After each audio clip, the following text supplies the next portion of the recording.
Hello my dear speakers, I hope कि आप सब लोग अच्छे होंगे। I hope that you all are fine. आज मैं आप लोगों को बताने जा रहा हूं कि क्यों हम लोग स्पीकिंग नहीं कर पाते हैं इन इंग्लिश। सबसे बड़ा रीजन पता है क्या है? सबसे बड़ा रीजन यह है कि हम लोगों को फर्स्ट फॉर्म और आईएनजी फॉर्म की तरह सेंटेंस नहीं बोलने आते हैं थर्ड फॉर्म के जैसे।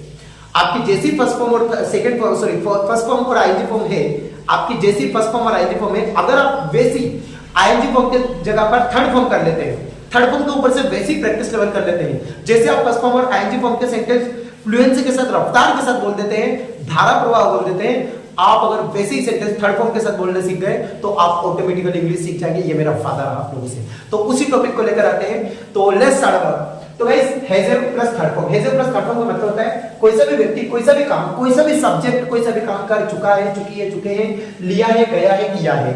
यदि आपने कोई सा भी काम, किसी सब्जेक्ट ने कोई सा भी काम कर लिया है या वह कर चुका है, पूरी तरह से प्रेजेंट में काम खत्म हो चुका है, तो हम हेजर प्लस थर्ड फॉर्म का उपयोग करेंगे। अब ये बात क्या है हेजर प्लस थर्ड फॉर्म की, तो सबसे पहले बात करते हैं मतलब हेज और हैव की। तो आई वी यू के साथ, आई वी यू सब्जेक्ट्स के साथ आप लोगों को हैव का उपयोग होगा।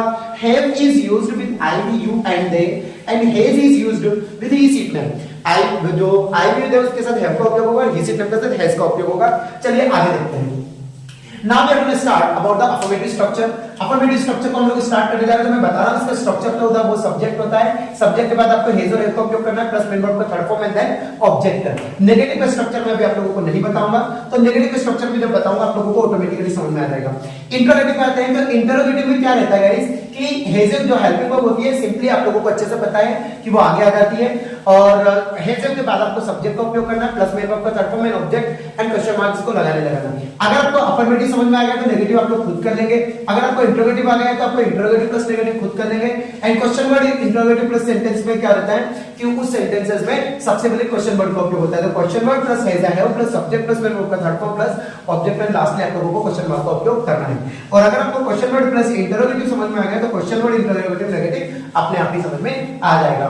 चलिए अब हम लोग सेंटेंस को देखने की कोशिश करते हैं। जैसे मान के चलिए थोड़ी देर के लिए कि वे पैसे ले चुके हैं। सबसे पहले मैं आप लोगों को एक बात कहना चाहूंगा कि सबसे पहले किसी भी सेंटेंस को आप लोगों को बनाना है तो उस सेंटेंस के अंत में जाना, ठीक है। हेजर प्लस थर्ड फॉर्म मतलब चुका है, चुकी है का मतलब होता है हेजर प्लस थर्ड फॉर्म। अब हेजर प्लस थर्ड फॉर्म में आप लोगों को यह देखना है कि अफर्मेटिव है कि नेगेटिव है कि इंटरोगेटिव है कि इंटरोगेटिव नेगेटिव है। तो सिंपली ना तो इसमें हेल्पिंग वर्ब कोई आगे वाली ऐसी चीज है, ना शुरुआत में क्या है, ना इसमें नहीं है, ना कोई question word what where how ये है। तो ये गाइस रहेगा आपका अफर्मेटिव सेंटेंस है। अब अफर्मेटिव रहेगा तो सिंपल सी बात है कि अफर्मेटिव का ही स्ट्रक्चर का उपयोग होगा। अफर्मेटिव में सबसे पहले क्या है, अगर आप लोगों को ये स्ट्रक्चर वाइज स्टडी पसंद आती है तो सबसे पहले आप वैल्यू ऑफ स्ट्रक्चर, दूसरा है तीसरा वीडियो है जब मैंने ये YouTube स्टार्ट किया था, तो उसको आप जरूर देखें वैल्यू ऑफ स्ट्रक्चर में। तो सबसे पहले सब्जेक्ट आएगा, सब्जेक्ट वे है, वे की इंग्लिश आप लोगों को लगाना है। इसके बाद आप लोगों को क्या करना है, हेज और हैव। तो दे के साथ काय का उपयोग होगा, दे के साथ आप लोगों को हैव का उपयोग करना है। They have, then after main verb का थर्ड फॉर्म आ रहा है। अब मेन वर्ब मतलब लेना, लेने को इंग्लिश बोलते हैं टेक, लेकिन मेन वर्ब का थर्ड फॉर्म, तो टेक का थर्ड फॉर्म होता है टेकन। प्लस अब यहाँ का ऑब्जेक्ट, अब ऑब्जेक्ट पैसे, और इसको आ जाएगा आप लोगों का मनी एंड सेंटेंसेस ओवर। अब वे पैसे ले चुके हैं, दे हैव टेकन मनी। मैं पैसे ले चुका हूं, आई हैव टेकन मनी। हम पैसे ले चुके हैं, वी हैव टेकन मनी। आप पैसे ले चुके हो, यू हैव टेकन मनी। वे पैसे ले चुके हैं, दे हैव टेकन मनी। वह पैसे ले चुका है, ही हैज टेकन मनी। वह पैसे ले चुकी है, she has taken money. Sir पैसे ले चुके हैं, सर हैज टेकन मनी। आपके पिताजी पैसे दे, your father has given money. मैं मोबाइल खरीद चुका हूं, आई हैव परचेज मोबाइल। आप मोबाइल खरीद चुके हैं, यू हैव परचेज मोबाइल। अब आपको नेगेटिव में क्या करना है, जो सब्जेक्ट आएगा उस सब्जेक्ट के बाद आप लोगों को केवल और केवल कुछ नहीं करना है, हेज हैव के बाद आपको नोट का उपयोग करना है, नोट के बाद मेन वर्ब का थर्ड फॉर्म का उपयोग करना है, एंड ऑब्जेक्ट पर जैसा मैंने अभी आप लोगों को बताया था कि सिंपली अगर आप लोग बताओ, अगर आप अफर्मेटिव सीख गए तो नेगेटिव अपने आप ही सीख जाओगे। वे पैसे नहीं ले चुके हैं, they have not taken money. They have not taken money, वह पैसे नहीं ले चुका है, he has not taken money. बस नहीं आई है, बस नहीं आई है, या बस नहीं आ चुकी है, बस हैज नॉट कम। मैंने यह वर्क नहीं किया है, I have not done this work. Simply मैं बताऊं तो आप लोगों की सबसे बड़ी कमजोरी आप लोगों की थर्ड फॉर्म है। अगर आप थर्ड फॉर्म के ऊपर से फर्स्ट फॉर्म और थर्ड आईएनजी फॉर्म जैसे सेंटेंसेस बोलना सीख गए तो आप ऑटोमेटिकली इंग्लिश बोलना सीख जाएंगे। अब जाते हैं, अब आता है मतलब सेंटेंस अगर ऐसा होता है कि जिस सेंटेंस की शुरुआत में क्या है, क्या वे पैसे ले चुके हैं, डेफिनेटली क्वेश्चन मार्क तो लगेगा ही लगेगा। तो क्या वे पैसे ले चुके हैं, ठीक है। तो अब मेरे को एक बात बताइए, सबसे इंपॉर्टेंट चीज ये सेंटेंस अफर्मेटिव तो बोल ही सकते, शुरुआत में क्या है, नेगेटिव भी नहीं हो सकता, कि नेगेटिव में भी सेंटेंस में शुरुआत में मतलब सब्जेक्ट क्या आता है और उसमें क्या नहीं आता। ये सेंटेंस भैया, जिस सेंटेंस की शुरुआत में क्या आता है, पहली चीज मैं बता दूं, उसकी इंग्लिश जो है वाट कभी जिंदगी में नहीं बनाएंगे। जिस सेंटेंस की शुरुआत में क्या आता है उस क्या की इंग्लिश जो बनती है वो हेल्पिंग वर्ब जो अंत में आए हुए शब्द के हिसाब से रहती है। ठीक है, अब यहाँ पे चुका चुकी है, तो चुका है चुकी है के लिए काहे का हेल्पिंग वर्ब का उपयोग करोगे, हैज के। तो इस क्या की इंग्लिश क्या बनेगी, हैज या हैव। सिंपल सी बात है, यहाँ पे ऐसा होता है कि क्या वे जाएंगे या क्या वे पैसे लेंगे, तो गागी के, तो इस क्या की इंग्लिश विल बन जाएगी। क्या वे जा रहे हैं, तो रहा रहे के लिए इसे मार बन जाएगी। सिंपल है यार, बहुत आसान से कंसेप्ट है, उसमें कोई दो राय नहीं है। आगे देखिएगा, क्या वे पैसे ले चुके हैं, तो अब जिस सेंटेंस की शुरुआत में क्या आता है गाइस, वो सेंटेंस जो कहलाता है वो इंटरोगेटिव सेंटेंस कहलाता है या इंटरोगेटिव या नेगेटिव सेंटेंस कहलाता है। तो ये इंटरोगेटिव सेंटेंस है और इसमें सबसे पहले हैज और हैव आएगा। तो हैज और हैव में से मेरे ख्याल से हम लोग हैव का उपयोग करें तो बेटर रहेगा।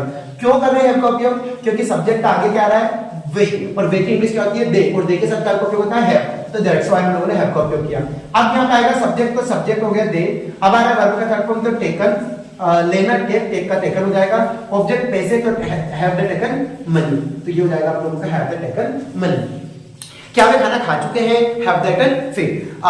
क्या आप इंग्लिश सीख चुके हैं, हैव यू लर्नड इंग्लिश। क्या वे पैसे ले चुके हैं, हैव द टेकन मनी। तो हैज ही गॉन होम। अब आगे देखना, क्या वह बाइक खरीद चुकी है, क्या वह बाइक खरीद चुकी है, तो हैज शी परचेस्ड बाइक। क्या आपके पिताजी बाइक ले चुके हैं, has your father taken bike, या परचेस बाइक, इसमें आप लगा सकते हैं, उसको कोई दो राय नहीं है। ठीक है, अब आगे देखिएगा, क्या वह मार्केट पहुंच चुका है, हैज रीच्ड एट मार्केट। आगे देखिएगा, आई होप कि आप लोगों को ये समझ में आ रहा होगा। अब जब आप इंटरोगेटिव नेगेटिव में बनाएंगे तो कुछ नहीं करना आप लोगों को, ये हैज और हैव ऐसा रहेगा। हैज के बाद आप लोगों को सब्जेक्ट का उपयोग करना है, सब्जेक्ट के बाद आप लोग नोट का उपयोग करेंगे, करने के बाद आप लोगों को नोट का उपयोग करने के बाद आप थर्ड फॉर्म का उपयोग, थर्ड फॉर्म के बाद ऑब्जेक्ट, एंड लास्टली आप लोगों को ऑब्जेक्ट का क्वेश्चन मार्क का उपयोग करना है।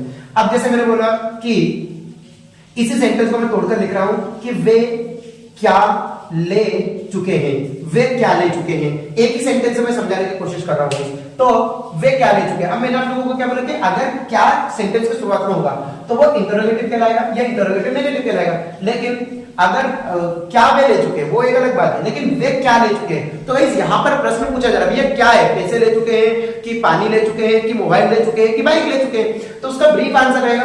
तो ये जो जाएगा वो क्वेश्चन वर्ड इंटरोगेटिव में जाएगा या question word interrogative plus negative में जाएगा। अब ये question word interrogative plus negative का सेंटेंस है, तो आगे देखिएगा, क्वेश्चन वर्ड प्लस इंटरोगेटिव में सबसे पहले क्वेश्चन वर्ड आता है, तो क्या की इंग्लिश हम लोग बनाएंगे, व्हाट। इसके बाद हैज और हैव आ रहा है, तो यहां पे अपन लोग लगाएंगे हैव, क्योंकि आपका सब्जेक्ट क्या है, वे, और वे की इंग्लिश होती है दे, और दे के साथ हम लोग हैव का उपयोग करते हैं। फिर मेन वर्ब का थर्ड फॉर्म टेकन, तो व्हाट हैव द टेकन, आप क्या कर चुके हो, व्हाट हैव यू डन। आपने क्या खाया है, व्हाट हैव यू ईटन। ठीक है, आप क्यों आए हो, व्हाई हैव यू कम। वह क्यों गया है, व्हाई हैज ही गॉन। वह कोचिंग क्यों गया है, why has he gone to coaching. Question word plus interrogative plus negative में क्वेश्चन वर्ड का उपयोग होगा।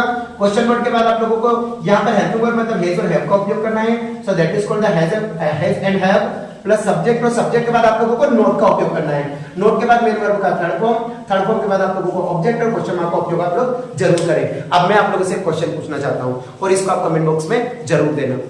आपने प्रेजेंटेशन क्यों नहीं दिया है, जरूर आप इसका आंसर कमेंट बॉक्स में दें। Thank you so much guys.